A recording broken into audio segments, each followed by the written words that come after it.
What's going on, everyone? We are back with another podcast for the first time in a long time again. We're going to try to do this more often.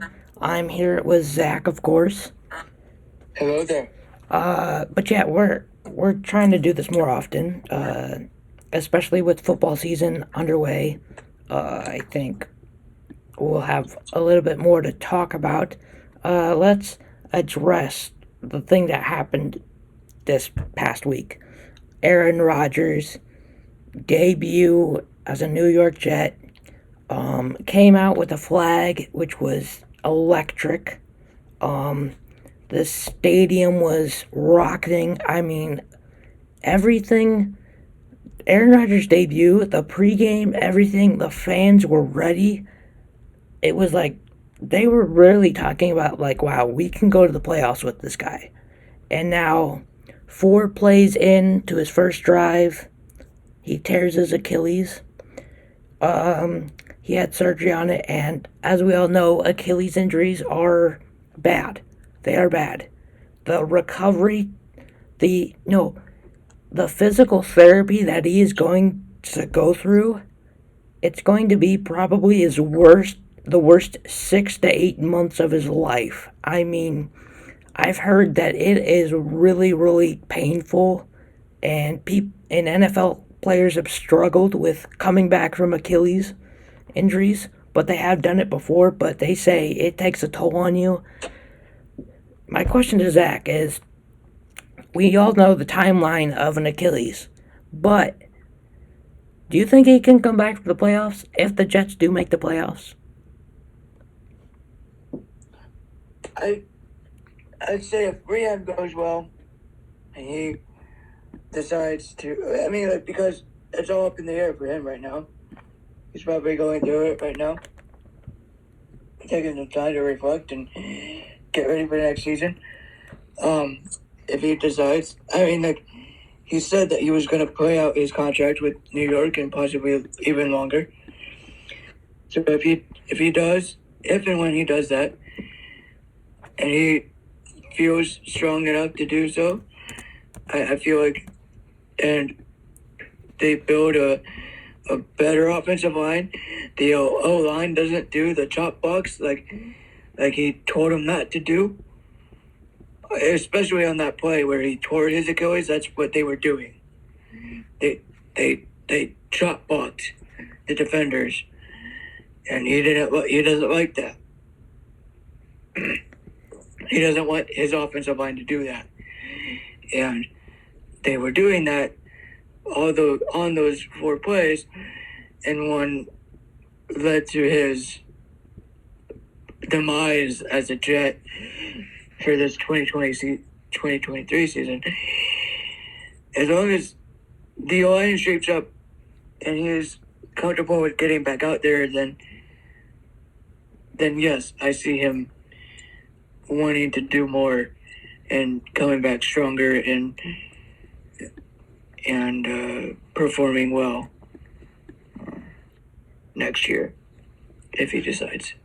Yeah, I mean, I think it's all up to how he feels. To be honest, I don't think he's gonna retire. Obviously, I think this Yeah, no, guy he's not. this He's not guy going has to this retire. guy has No more. player, no player in their right mind would want to go out like that.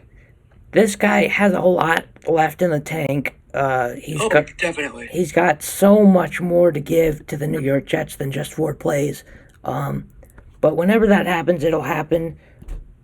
Um, I just saw Matt Eberflus is going to be the defensive coordinator for the Chicago Bears. Now, will this matter? Yeah, offensive-minded person.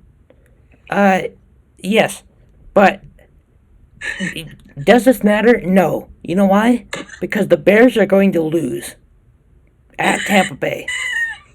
I'm just, Zach, as an honest Bears fan, I have to say it like it is. The Bears are going to lose against the Tampa Bay Buccaneers. But my question is, why couldn't you get another defensive guy on your staff calling plays instead of offensive mind? that doesn't make sense to me. Like, you're just setting yourself up for failure when you like already lost week 1 to a division rival, and you're going against who do they play? And you're going against The Tampa Bay Buccaneers. another gruesome and hard hitting and very very well rounded defense and offense, and you're putting your defense in the hands of a offensive coordinator. That's not smart. That's not smart. That's like saying, "Oh, I'm gonna bring in Matt Nagy as a head coach for one game and see how well they perform."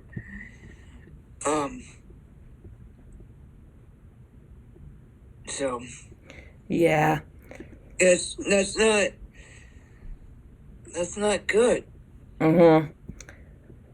I mean, you nailed it right off the head. I don't know what their goal is, but I had to let's flash back a week. The Bears looked absolutely horrendous. But that's not it. Well, okay, they didn't look horrendous. They looked bad. They But didn't look horrendous. They didn't look bad. But the Packers played. But I feel like Justin Fields and the offense as a whole gets a bad rep, but it's mainly their defense that can't do anything. They can't stop the run. They can't defend the pass. They can't do anything.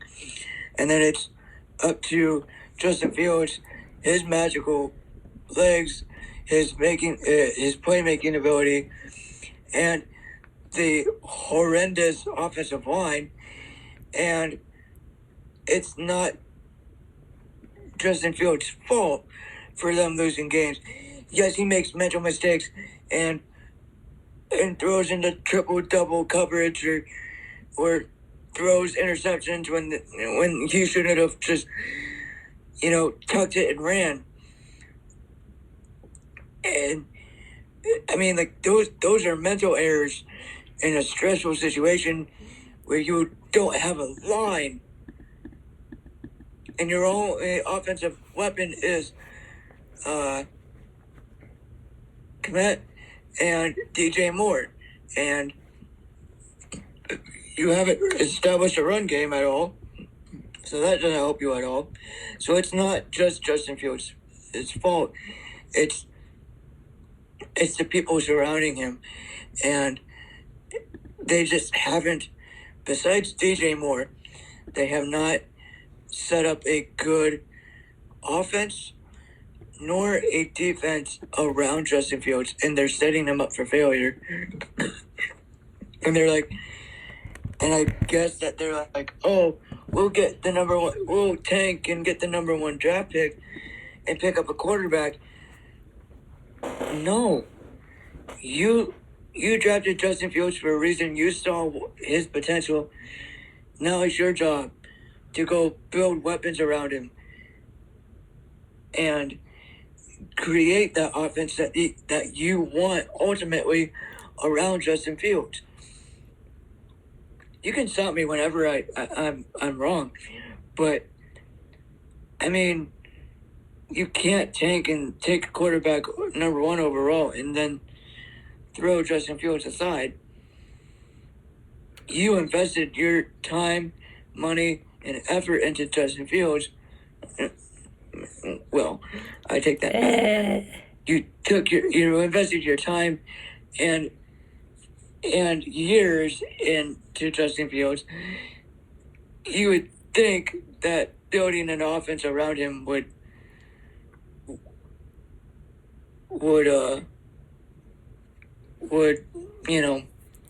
do something. Yeah, well, on your point, saying that Justin, I mean, well, okay. You nailed on the dot that the offensive line sucks. The offensive line is a problem for the Chicago Bears, but It has been since when Jay Ward. yeah, but when you have Justin Fields, who has an amazing talent, I mean, he can run the ball, he can throw the ball, but when he has, like last year, he became one of the best quarterback runners in NFL history. We can look at that and say that's a good thing, but it's a bad thing. That's because No, the offensive he line was can't do their he job. last year he was the lead rusher on the entire Chicago Bears team. That's not a good thing. Yeah, That may look like a good thing, fantasy wise and numbers wise, but as a team, yeah, bless you, as a team, that doesn't look good. yeah. Bless you. Okay, so we'll move on to the next thing that just came out about a half hour ago. Kansas City Chiefs announced that Chris Jones and Travis Kelsey will play this Sunday, which is a good thing. Chris Jones ended his holdout on his contract. I think they just got a 1 year deal in, but they're ready to But play. potential to sign him to a better deal this Yeah, offseason, depending on what he does. yeah, but yeah. So the Chiefs got their guys back. Seems like they're gonna be ready to go for week 2. We already discussed about Aaron Rodgers. Should we dive into the picks? But before, when we introduce the picks, I need to tell you a fascinating stat.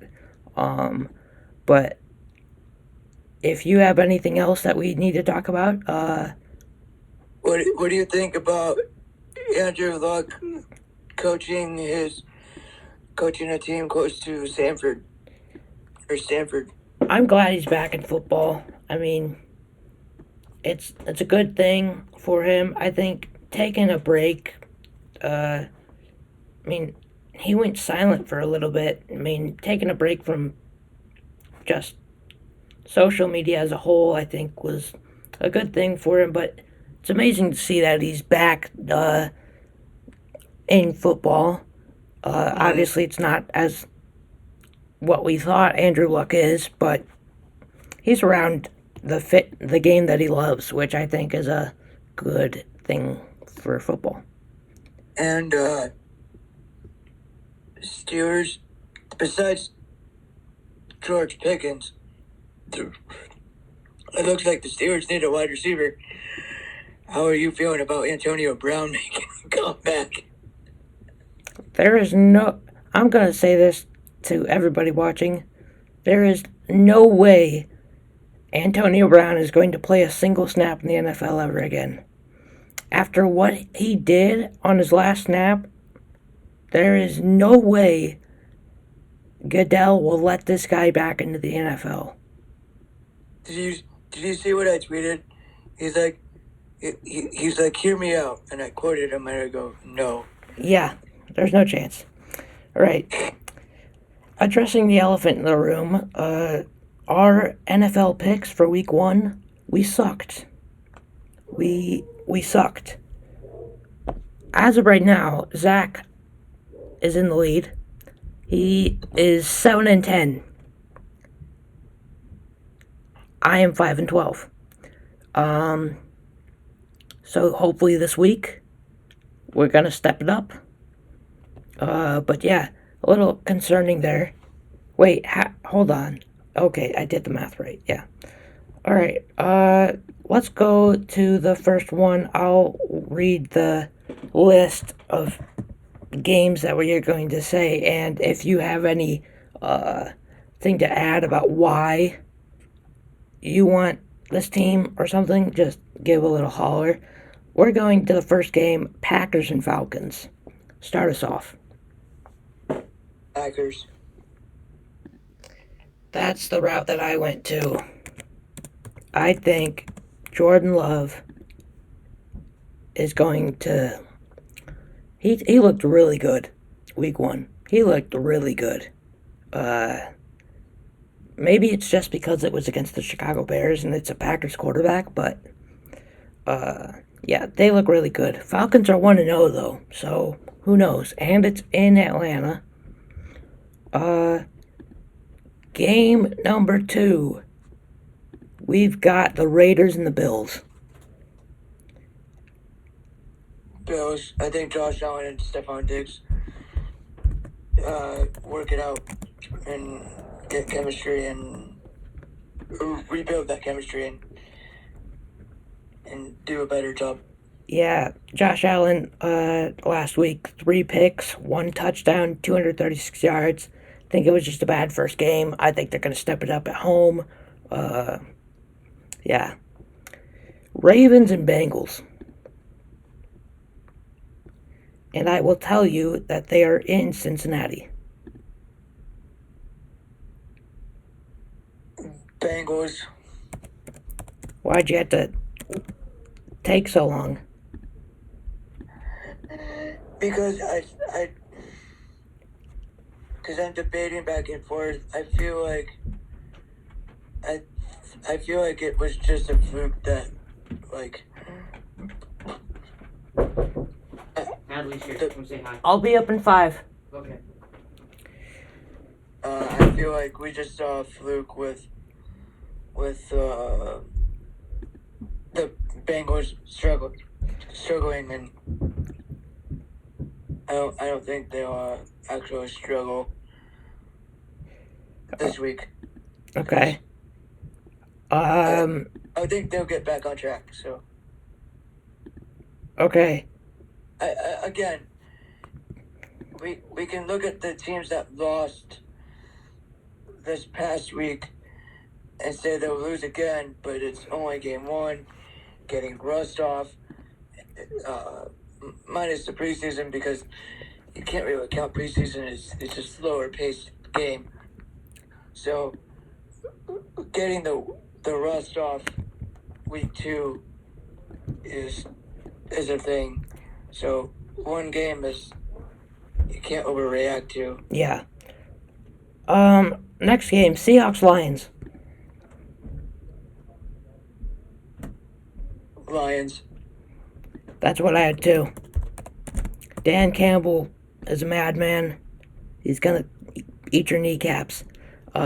Chargers Titans. Chargers. Me too. We have the same. It's like we're identical. Bears Bucks.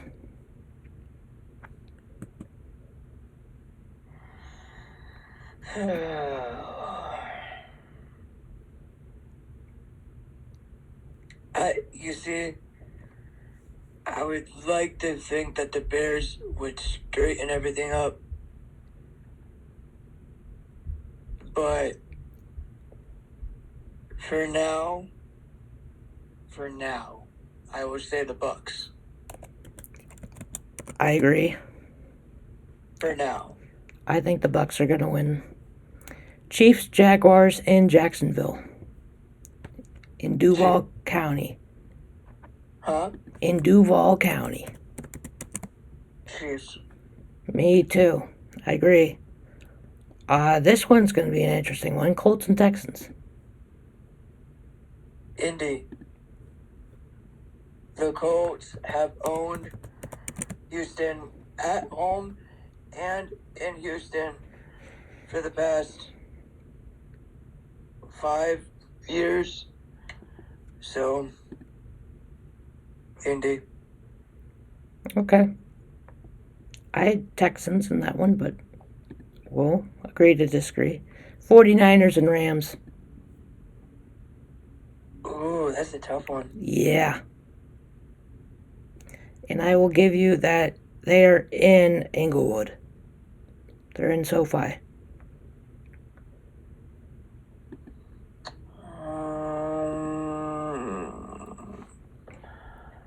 For now, Rams. I have the Rams too. It's gonna be a good one though. That'll be a good one. Giants Cardinals. Cardinals.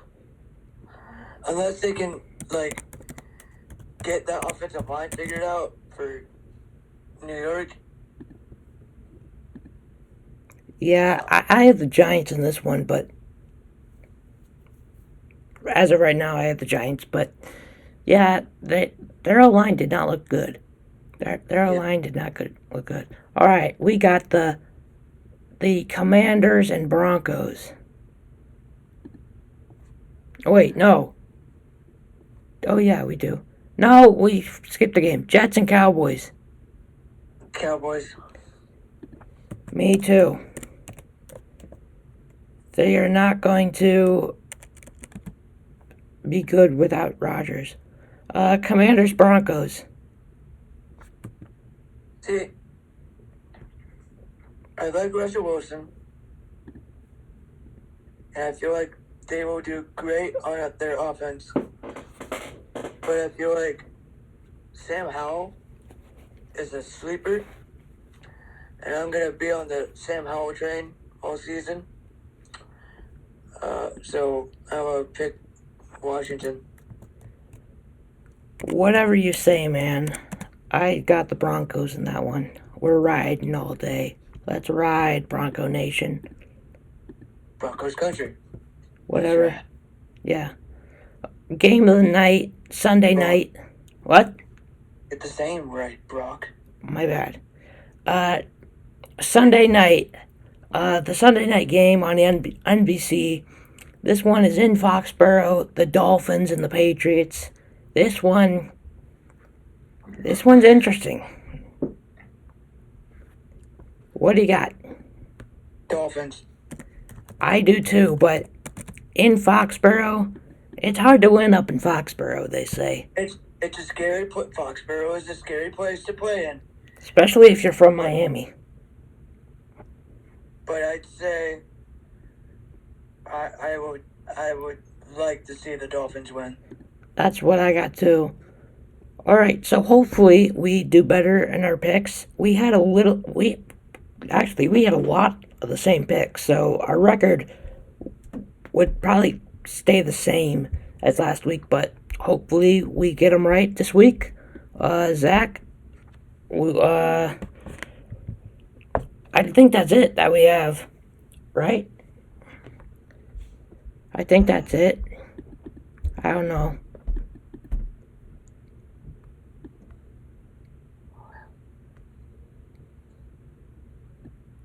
Ooh, check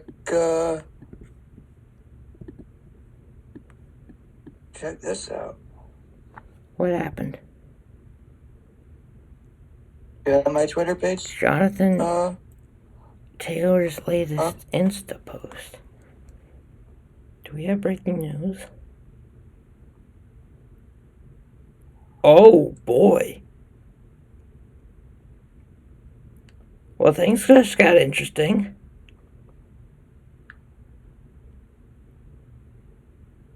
Jonathan Taylor might be coming back sooner than we think.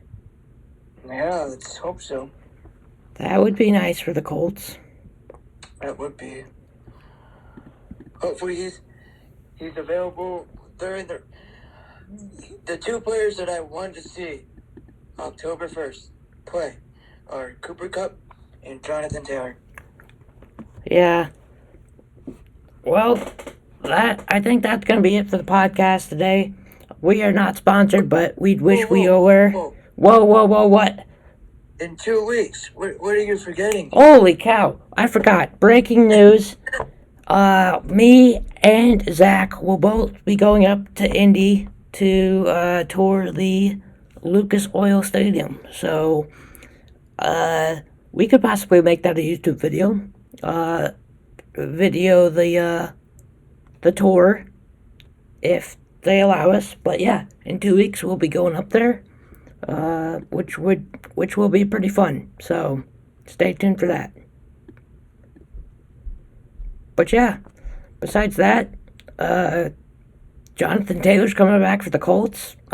Surprised actually, but He's got to get off the pup list first. yeah, it could be a couple weeks, but seems like he's coming back. All right, well, that'll be it for the podcast today. Hopefully you all enjoyed. We will see you all later. Peace.